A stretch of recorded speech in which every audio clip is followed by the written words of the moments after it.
Welcome to Coaching Kidlit, a podcast about writing and publishing good kidlit.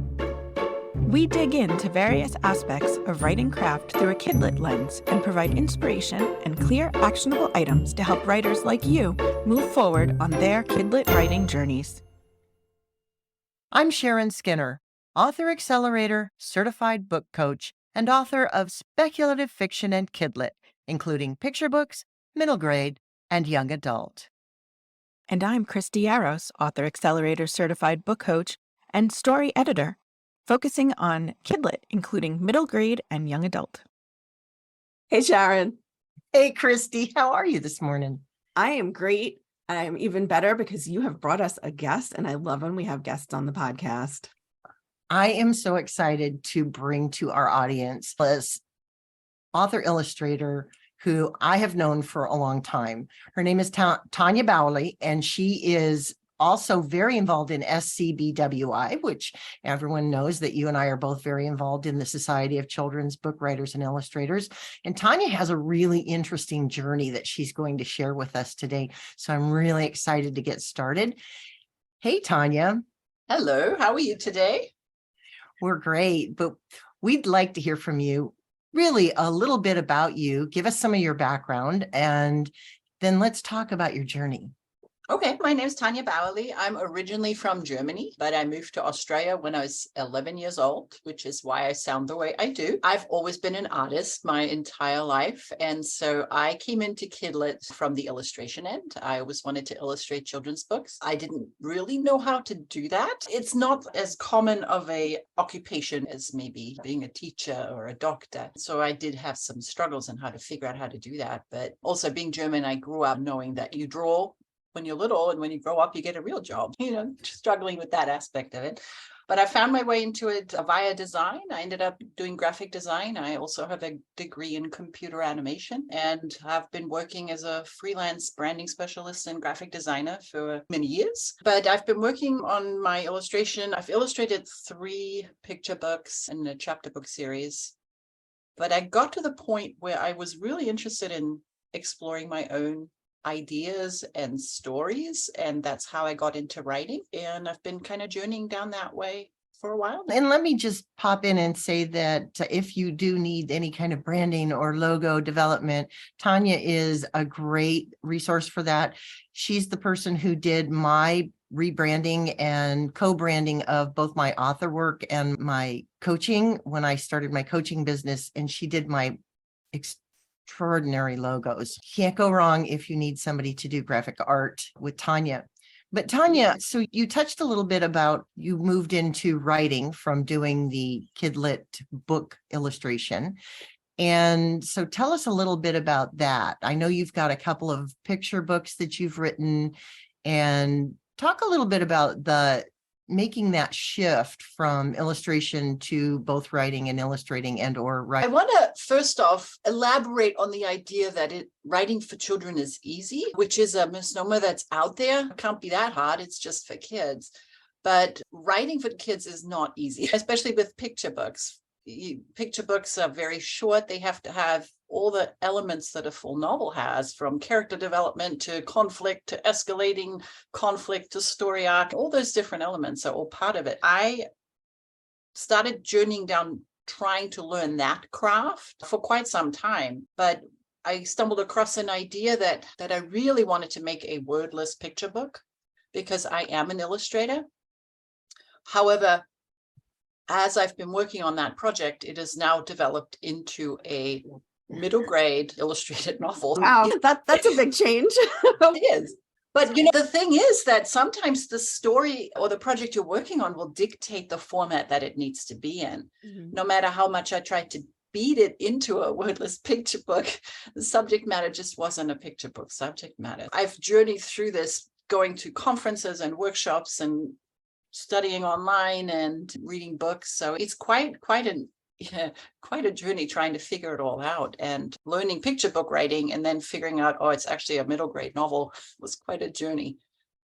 So you go to a lot of conferences. We just did an episode on workshops and conferences, and you attend a lot of workshops and conferences, but you don't just go to the picture book or just the illustrator sessions at those. You have really attended a lot of a variety of things. So you want to talk a little bit about how that informed your journey? I come to it from the illustration side. So my initial lens is through that. However, I've always been a proponent of the more you know about craft, regardless of genre or format, the better your craft writing is going to become, because it all interrelates. When I talk to some of our members, new members of SCBWI, and they are just getting started, I always encourage writers to learn about illustration, or illustrators to learn about the craft of writing, because they are so interconnected, especially in picture books, that it's a disservice to yourself if you aren't familiar with all the different aspects. It's not to say that you need to be an expert in all of these, but I think what happens is you start seeing connections that you might not have if you just focused on the one. If you're a picture book writer and you're only focusing on picture book text, I think you're doing yourself a disservice, because if you understand how illustrators think it's only going to help your writing, especially in picture books, because in picture books, it's a marriage of 50-50 words, the imagery. Now, learning about the craft of novel writing, I think definitely helps with, even for picture book writers, because even though it's a lot more involved, it's a lot more deep, you go into it into a much greater level than picture book artists, you still have that understanding. So I've gone to poetry classes, I've gone to rhyming classes. I'm not a rhymer by all means, and that is one of the things that I learned in attending rhyming classes, because rhyming is so sophisticated and it's a craft unto itself, but I do not write and rhyme because it is so challenging. I don't think I've ever taken a class that I didn't find helpful in some way, because the other thing that I've noticed, if you hear things multiple times, sometimes it takes 2 or 3 times hearing it before it actually sinks in and you can start implementing it in your own writing and illustrating. I love learning. I love taking workshops. I love learning about the craft. I'm a big craft proponent. It doesn't take much for me to take a class in one. And to that point, I know that when you got ready to take on this novel, and it was the first time that you'd ever written a novel, and I know you were struggling a little bit with it at first. And when we talked and you decided that you might need a little help with it, and we decided that we would work together, I think that it made a lot of difference, because you were getting the education on the fly. Because the way that we work together, I was helping you to not only gather your thoughts and put them on the page, but think in terms of novel structure and all of the components of craft that you'd heard about but hadn't implemented yet. Because there's a difference between theory and application, as we know, in everything. So do you want to talk a little bit about how we work together and how that helped you? I have major imposter syndrome when it comes to referring to myself as a novel writer, because my experience doesn't lie in this area. But I think that's why it's so important to find those resources and those experts that are able to help you hone the craft that you need for whatever given project you're working on. And knowing that I was out of my depths, and knowing that you were a novel writer and a book coach, I was very excited when we started working together, because I had ideas of what I needed to do, but there's no way, I had no concept on how to put all of this together. There are so many things you hear about show versus tell, about active writing, and about plot structure, and about through lines, and all these different nuances of, I had no idea how to do any of that. The one thing that was so exciting to me is working with you. You really changed the way I think about writing. And it, to some degree, has actually impacted how I read books, because I now analyze books completely differently. She's telling there, she's not showing. And you become a much more discerning reader when you start understanding the craft better. But I loved working with you, because first of all, you made me realize that, okay, there is a story there, and I'm not just blowing smoke when it comes to trying to develop what I was working on, but you did it in such a way that was attainable for me, especially when I was lacking that confidence. And to this day, I'm so forever grateful for you, because you really changed with how you changed my thinking and how I look at writing. And I'm at a point where I miss not being with my characters. So I actually look forward to my revision time because it's a different way of writing. And to write long format as opposed to picture book, it was so freeing. Getting you to put your characters on a bigger stage and move them around and let them do more and be more. Yes. For me, that's when I realized novels was where my joy was. Yeah. Absolutely. So how long did it take the two of you to get through what you would consider your draft? COVID year. Yeah. Almost a full year. Yeah. I We would worked say. together for close to a full year to get it into, and it was in good shape at that point because we also, part of that year was drafting it and getting it worked. And then we also spent some time on we went through and did more of a developmental edit on it afterwards to clean it up so that it was worthy of being submitted. Yeah, it took quite a while, and it was such an eye-opening education because novels are a lot of work, but understanding the different stages that you go through when it comes to crafting a whole fully realized project is pretty immense. To some degree, the 2020, when we were working through this, I literally drafted with Sharon's help an entire novel in that year. So the fact that the world shut down, that was my saving grace, is to try and keep sane during that time, because I had something to really focus my creative energy on. And yeah, so that took a while, and it's not done yet. So we're working on it still. Let's talk a little bit about how it's not done. You're actually on what we call an R&R, which is a revise and resubmit with an agent. So you want to talk a little bit about that? Yes, one of the benefits of SCBWI is we have conferences and workshops, and we pull different faculty members from industry in to teach our members and talk about their expertise. And one year we had an agent come in and we just really connected on a personal level, not just on a writing level. And it was just one of those serendipitous type of scenarios. So we really connected, and I've been keeping in contact with this agent. And at one point I actually went to California, where she's from, and we ended up having lunch. And it was so funny because it was like a 3-hour lunch and we never talked about writing. And I think that is one thing that a lot of people don't understand when it comes to looking for agents. Or I wasn't going there to say, buy my book or sell my book for me. It was just a personal connection. And people forget that agents and editors are actual human beings, and they want to be treated like a human being. And we had a lot in common, coming from Europe and growing up bilingual. It was just a really interesting, fun lunch. As we said goodbye, she says, "Oh, by the way, what are you working on?" I was like, "Oh, I never even thought about it." So I was telling her about the project I'm working on, which at that time was a wordless picture book. She says, "Send it to me. I'll work with you on it." And I thought, oh, yeah, great. She really liked the concept. She really liked the idea. But at that point in time, she says, she was the only one that said that, but I had been to different workshops, and I had people say, if this project was a graphic novel, I'd buy it right now. And graphic novels to me I'm not a comic book artist, so it's foreign to me, that the panels, and that's not my aesthetic. That's not how I create art. So I was fighting that whole idea of it. But we started working together, and I had started drafting things and sent it to her, and she really liked the idea. And she says, "Okay, now work on this." And then I said, "Okay, I'll work on that."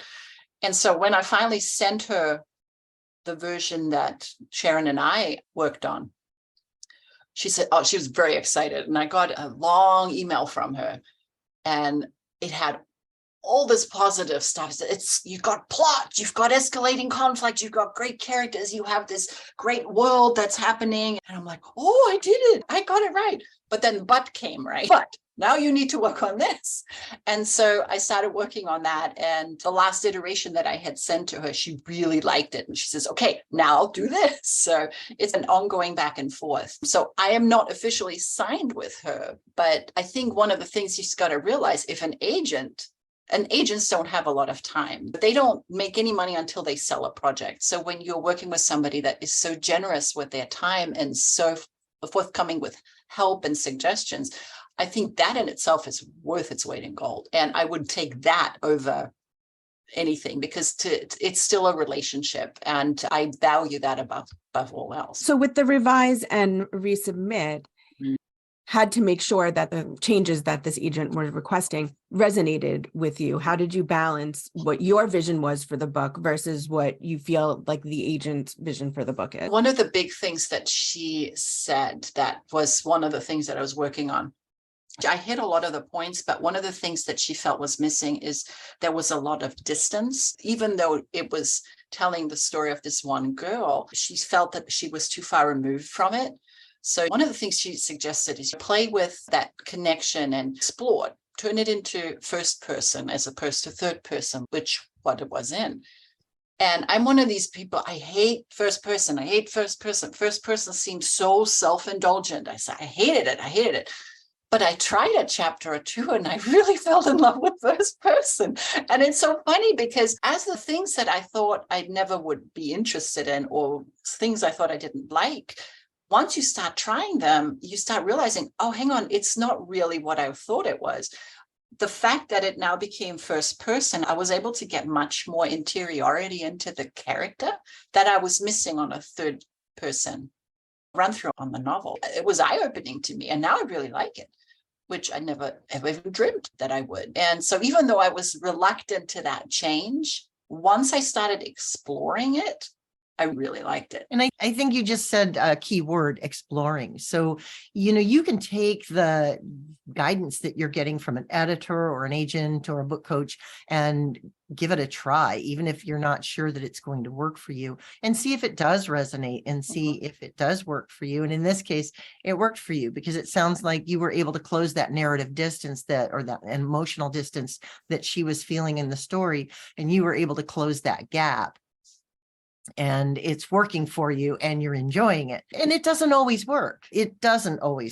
But Right. we need to be open to trying new things and trying different applications of craft in order to determine if it's right for the story or not. Just as you realized that, well, I'm not really a graphic novel person, but now you're doing this project and it's got a lot of illustrations in it. So it's more of an illustrated novel. And that was interesting because when everybody kept saying graphic novel, my gut reaction is not me. But again, I was exploring, I started researching about what type of novels that have been published that were more of a free form type of illustration, that kind of more what my aesthetic is. And I actually found quite a few. Lita Judd's Mary's Monster. It's a nonfiction novel written in verse, which is two things that I don't do. My novel is a historical fiction novel, but the format of it fits almost exactly what I'm looking for. And then if you look at Brian Selznick, the invention of Hugo Cabret, he integrated a lot of illustrations into his storytelling, and it became a huge aspect of how that book is supposed to be read. He was trying to emulate the silent movie era and movie shots of how he integrated that. So I thought that was a good direction. And I actually found a wordless graphic novel. That was it's by Rogério Coelho. He's a Brazilian illustrator. And I thought, oh, that's one of my first directions that I found. And I've got a lot of free form, breaking free of the panel type of illustrations. When somebody says graphic novel, especially nowadays, it's so much more open to the interpretation of the creatives as to how that can be formatted. So I could have just said, no one dug my heels in, but I thought if people, I believe in my story and I think it really should be out there.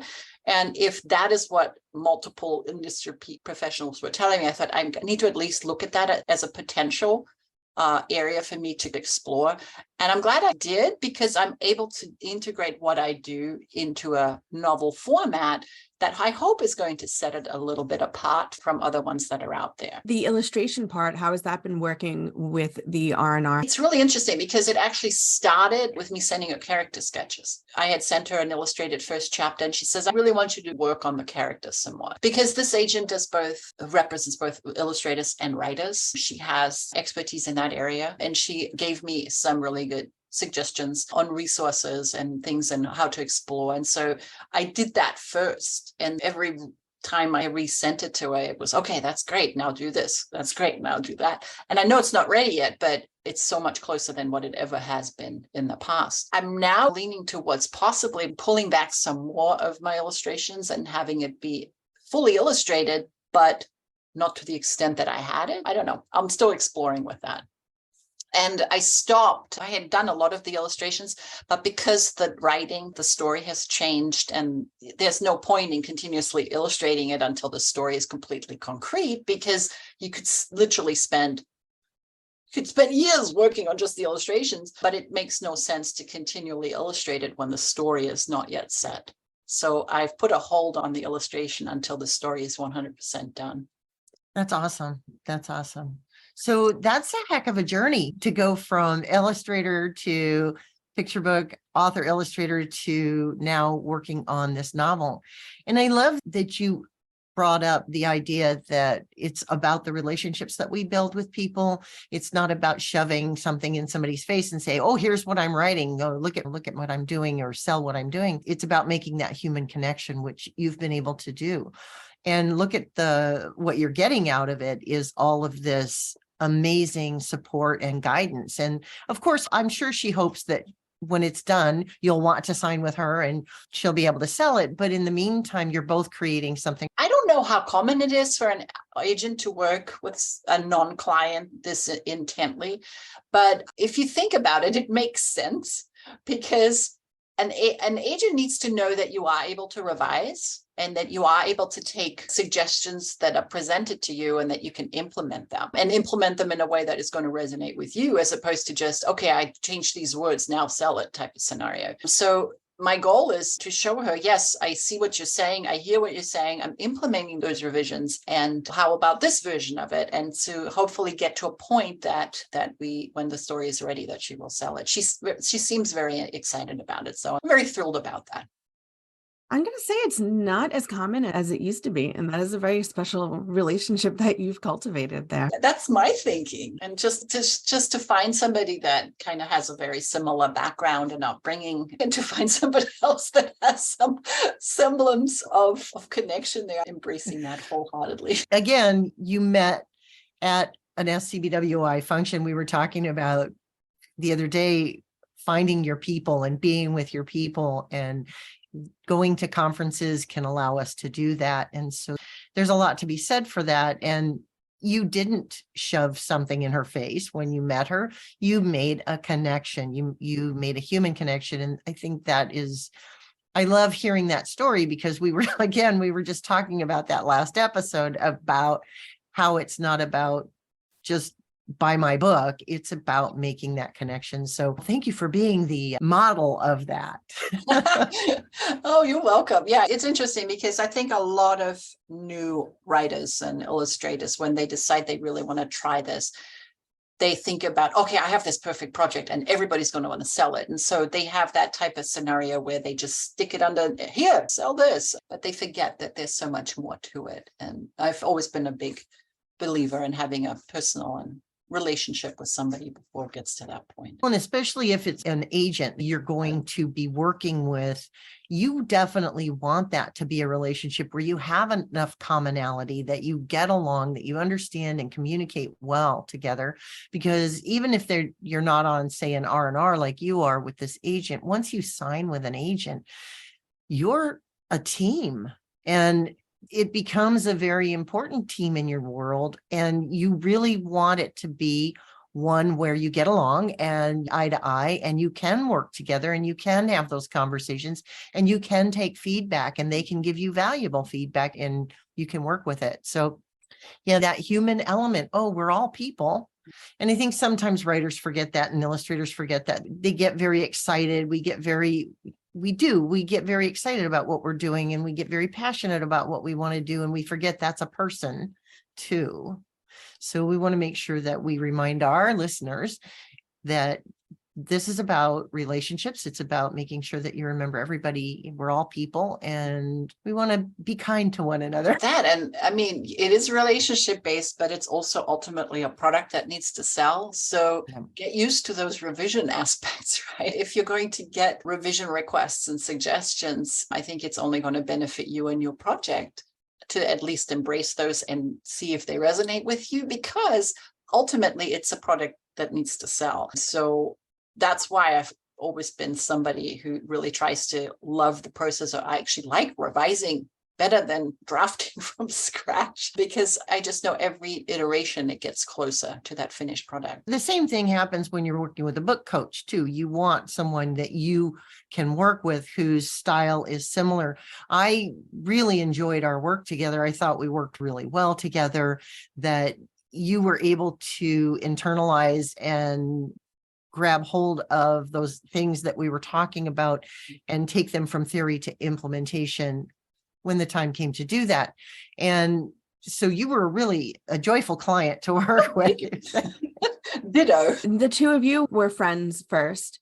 And here in Tanja, you've made that personal connection with the agent first. So how important do you feel that has been on your journey of first having these personal connections to where you trust someone? So while you're working with Sharon, Sharon has your best interests at heart because she knows what you're trying to do and she's helping you try to get there the best way that you can, same as the agent, as opposed to imposing maybe a vision that they have themselves for your book onto you. I think one of the things about that's going to make having a relationship with somebody easier is it's very, when you're working on, regardless of what you're working on, it's very personal to the creator, and to get feedback that potentially isn't what you want to hear can be, people sometimes get very defensive and, oh, but this, and they make excuses and they say, no.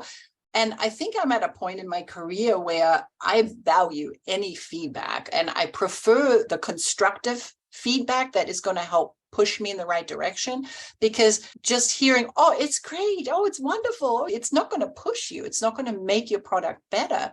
Okay, that hurt. Yeah, it does, but you get past it and you make it better.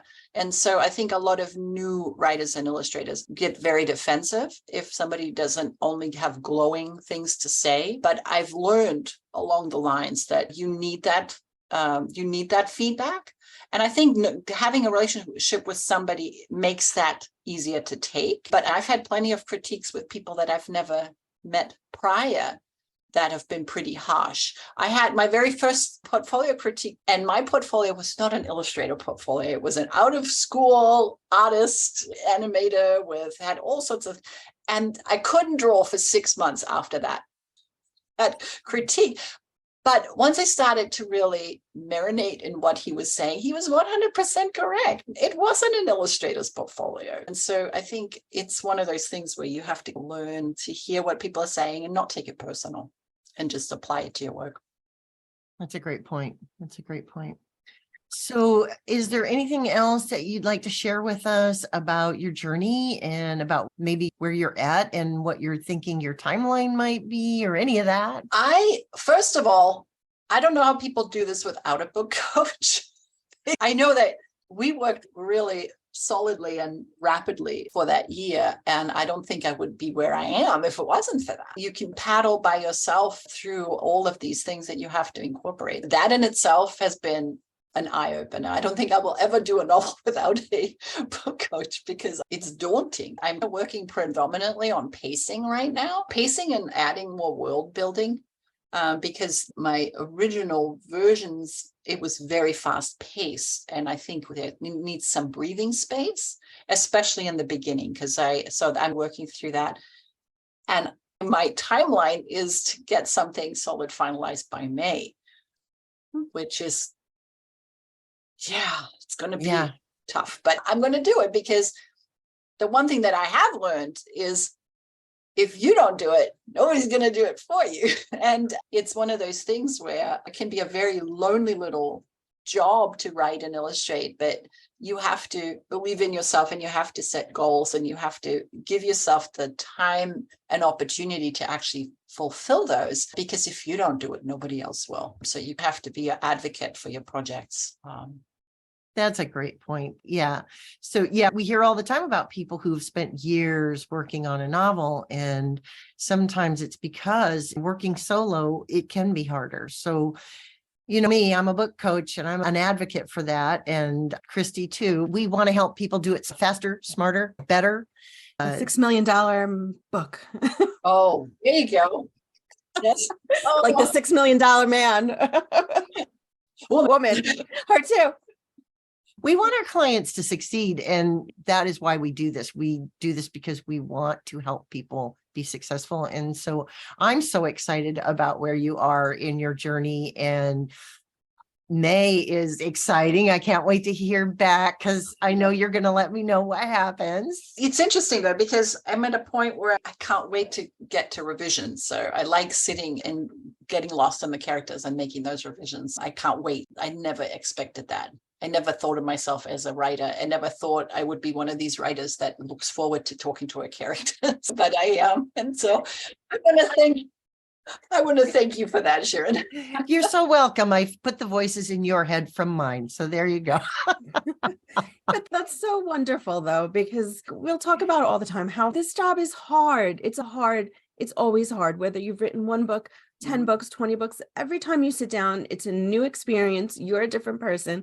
And being able to embrace that process and not only say, this is what I need to be successful, but going and getting that, hiring a book coach, doing the revise and resubmit, doing what's best for you, that's a huge part of it. Advocating for yourself and saying, this is what I want, and here's how I'm going to get here. And I know that I need this in order to get me there. Yeah, I think that's a huge part of it. And I think one disservice that new rising illustrators do is they think, oh, I can do this by myself. I don't need to do that. There's plenty of stuff online. Yeah, sure. There's stuff everywhere. There's lots of resources where you can find that. But I think it's the one-on-one customized attention specific to you and your project that a book coach is going to be able to give you. And yeah, I'm first person to say, definitely couldn't do this without one. Well, it's been a great conversation, but I think that brings us to our action items. So Tanja, as our guest, what action item do you have for our listener? I would 100% say embrace revision, embrace craft, and do what you can to further your knowledge in both. It was a complete shock to me that I would ever love revising because it's such a daunting project, and I absolutely love it. And to be able to find resources and books and things like that, especially if you're not at a point maybe yet that you want to hire a coach, if you're brand new down this road, I invite you to visit my website. I have a resource page that has both online resources and also books that are specific to the craft of writing and illustrating for Kidlit that I would encourage you to look at, because sometimes you need to see it in a book. Sometimes if you hear it on a podcast, or if you see it on a website or a blog post, there's so many different ways that hone your craft, learn to love revision, and get those resources that you can. There's lots out there. That's great. And where can we find you? What is your website? My website is my name. It is www.tanjabauerle.com. TanjaBauerle.com. And I have a resource tab that will list both online resources and books. Great. And we will link that in the show notes for our listeners in case you weren't able to grab that. And thank you so much for sharing that. And Sharon, what is your action item for us? I like the idea of resources, and I actually have my own resource page on my website. I will send you to the bookcoachingbysharon.com. I have a resource page and an FAQ, and the FAQ is all about why you should hire a book coach, what you will get if you hire a book coach. So I want to push it just a little bit further from just resources into the take a look at what a book coach can do for you. Christy? Okay, I guess I will stick with the theme of resources pages. And on my website, christyaros.com, I do have a writer resource page. Not so many links to other people's resources, but I am a worksheet nerd with my educational background. So I have a bunch of downloadable journal type things and worksheets. And I would also encourage people to think about along these lines of a revise and resubmit, which I'm going to say, Tanja, was something you had to think about, was what things do I know are true about my story that I'm holding on to regardless of what someone else is going to say for a revision. So I just it would be helpful, I think, to keep that in mind and have a list for yourself as you're writing of this is the stuff that is my story, what I usually call my non-negotiables. This is what my story is about, and I'm not changing this, and being open to things like changing from third person to first person. But this character, these are things that are not going to change. Yeah, I've been lucky because I don't think the core of it has changed, but that's a really important aspect to consider. Thank you, Tanja, so much for coming on our podcast and sharing your journey with us. We so appreciate having had this conversation and talk to you. And I always enjoy our conversations. So there's that. And with that, I think we say goodbye. Thank you very much. And thanks for the opportunity for joining you today. Thank you so much for being with us. And we look forward to hearing an update from you. And maybe we can have you come back and let our listeners know what happened. So good luck to you and keep revising. Thanks so much. I appreciate it. Thank you, everybody. Bye. Bye. We hope you enjoyed this episode of Coaching Kidlit, a writing and book coaching podcast for writers who want to level up their Kidlit writing game. For more about us and to discover what a book coach can do for you, check out coachingkidlit.com and follow us on social media.